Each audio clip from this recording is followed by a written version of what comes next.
Why do Hindus have so many colorful, sometimes scary gods? I asked my party, my grandma, the same question when I was a young girl. And she replied that it was to teach us our dharmic duties in an easy to understand manner. So I will break up this little tutorial into 4 distinct parts. Part 1. What is the core belief of a Hindu? It's Sanatana Dharma. A central belief of a Hindu is dharma, karma, and samsara. Every Hindu wants to do their dharmic or spiritual duty well to reduce the bad karma and its consequences, both in this life and in our next birth, which will surely happen until we attain moksha or freedom or liberation from these cycles of birth and death. For example, this physical body that is entrusted to you in this birth, if you abuse it by eating too much of ice cream and chocolates and not exercising, within this birth itself, your bad karma may cause you to have maybe diabetes. And unfortunately, this bad karma may also follow you to your next birth, where you may be born into a body which has got a physical illness. The scientific community has also been very interested in this concept of reincarnation because there seems to be some evidence for it. The University of Virginia Medical School has done some research into it, so you can read about it. Part 2. How do Hindus understand the Almighty?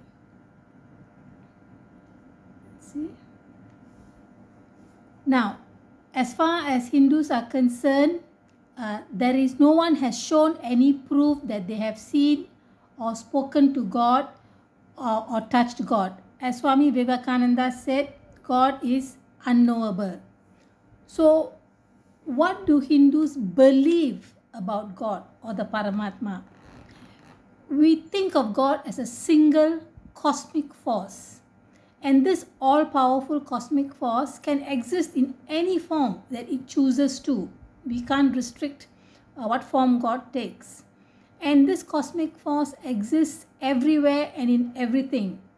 And as a corollary, it means that it exists within us as well. An interesting story that I read concerns Helen Keller. She was born both blind and deaf, which means that, automatically she was also dumb, couldn't speak for a while. And she recounted that even though she had no contact with the rest of the world, she had no way of communicating with the rest of the world, and nobody had told her about the concept called God, she said that she felt the presence of God. So that makes me think that, well, this is as another piece of proof to show that we are all divine beings and God lies within us.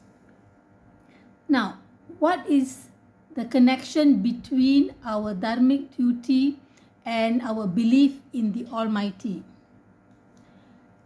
So now we come to part 3. Okay, we want the guidance of the Almighty when we do our karmic duty, when our duty is not very clear in that particular instance. Let me give you some examples. Now, one of the things that we are exhorted to do as Hindus is to do as much good as we can.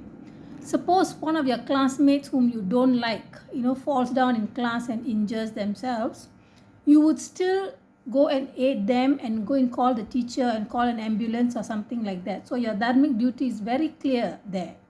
Now, suppose you are in a restaurant and 2 warring groups of gangsters come in and start chopping each other up, and one of the gangster falls down bleeding. There also your karmic duty is very clear. Run away. That dharma and karma is not yours to attend to, right? Now, then we come to a third scenario where you're cycling to school and along the way you see a person on the road, apparently fainted or something. Now you've got a bit of a problem. Of course, as a Hindu, you want to stop and help the person, but you also have to think, what if this is a setup? The moment I go there, I get off my bike and go there, I will be ambushed and kidnapped. So when it comes to dharmic duty, Hindus understand that doing our dharma is not always black and white. Life has got many shades of grey. So this is when we turn to the Almighty for divine guidance. Now this brings us to part 4. Now this guidance that we seek often comes in the form of spiritual insights, in the form of compositions from our Maharishis who have pondered these questions during deep meditation. Now sometimes it's also real historical people who are very exemplary in their conduct, like Shankaracharya or our Nayanmars, right? Now whenever we get these guidances, we read them on at least 3 levels. One is the literal level, the other is the moral value that this guidance shows us, and the third is in the metaphorical aspect, right? Now in this little video, I won't go into the metaphorical aspect because it takes a long time to explain that, and it's usually not necessary, and often there are many interpretations to it. So here I will just stick to the literal and the moral guidance. Now, in all these 3 stories, God is going to take an avataram and teach us some moral values, right? So the first one, and I'll explain the literal and the moral value part of it. In the first story, in the literal aspect, God, in the form of Lord Venkateshwara, wants to marry Padmavati. Padmavati's father says, no, you have got to bring this big dowry. So Lord Venkateshwara asks Kuberan to lend him the money. Kuberan says, yes, take the money, I will lend it to you, but make sure you pay it back. You cannot go back to Vaikundam, your abode, until you pay it back. So Lord Venkateshwara gets married and sits in Tirupati, right? We all go to the temple. Now, unfortunately, he can't pay back the loan. So now we have to help him to pay back. So every time we go to Tirupati, we all put in donations into the donation box because we are trying to help this person who has taken such a big loan to pay it back. Of course, the money goes to charity and things like that. It's only metaphorical. Now, what is the moral of this story? The moral is, don't borrow money which you are not sure you can pay back, and for not so important purposes. Not only will you trouble yourself, you will trouble others to help you, and you might also lose your home. He may not be able to go back to Vaikundam. So that is the moral aspect of it. The second story is when God comes down at Lord Rama.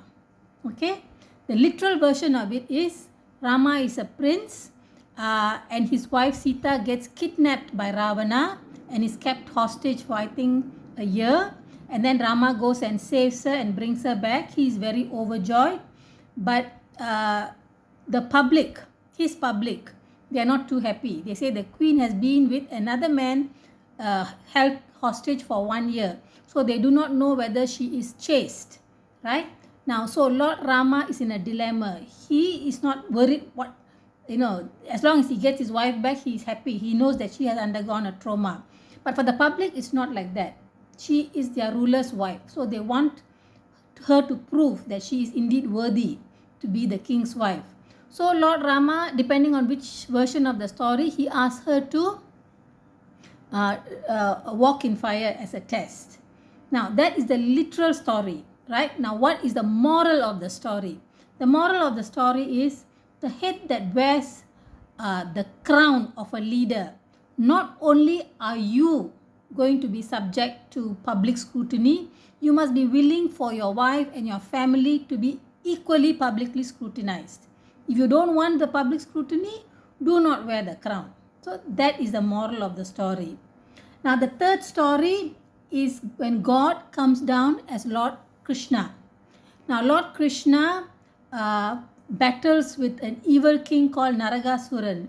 This Naragasuran has abducted and captured 16,000 young girls. Now he's a very bad king. So when Krishna kills Naragasuran, he also liberates the 16,000 young girls.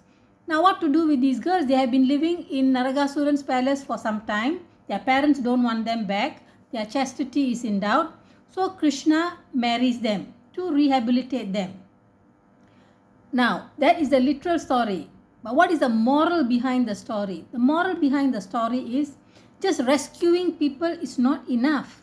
You must also rehabilitate them. But of course, in this situation, he has to marry them because in those days they don't have jobs, or you can't teach them tailoring class or something like that. So that is for that situation. But for us, we know, police officers now know, you rescue people, you must also rehabilitate them. So here we find that the stories are very colorful, right? We remember the costume, the gods look different and things like that. So what have we learned here? God can come in each of the story as God. Say, God did this, God did that. But what will happen, especially when you're a young child, is you're going to get the stories confused and you may not remember the central message, right? So just by having different names and different forms, this makes it easier, especially for younger people, to be able to remember the story. Now, just as a joke, imagine that every story has got God as the hero or the protagonist. Now, you might get confused and think that when you go to Tirupati Venkateshwara temple, you have to pay the dowry for 16,000 ladies instead of one lady. Now that may scare you, so that you don't go to the temple at all. And when you don't go to the temple at all, you may not do your dharmic duty of charity. So there is a reason why we have these very colorful stories with all these different gods. So I hope now it's clear why it is necessary, especially for young Hindus, to learn for them to learn this moral and ethical values, why it is necessary to have so many different gods with different names. Now, one doesn't have to commit every mistake under the sun to learn one's lesson. One can learn it from the life experiences and mistakes of others. So that is the purpose of us having so many gods with so many stories, with so many moral and ethical values behind them. So, when we go to a temple, we are not actually bowing down and praying to the physical form of the god. What we are doing is we are bowing down and praying to the moral and ethical value that embodies them, right? So the next time you go to temple, please don't go rush around the temple quickly and then run off to the food hall to eat the prasadam. Make sure that at every deity's sanctum sanctorum, you take down the name so that you can come back and read about the moral value that that particular deity embodies, right? And the second thing is, do not waste your time taking that big Ramayana, big Mahabharata book to study. That will take you forever, right? So what you need to do is buy one of those abridged versions. When we were young, we used to have those little comic books, Amar Katha Chitra, where they just give us the outline of the story in a very colorful format. So until today, I can remember all those moral values in those stories.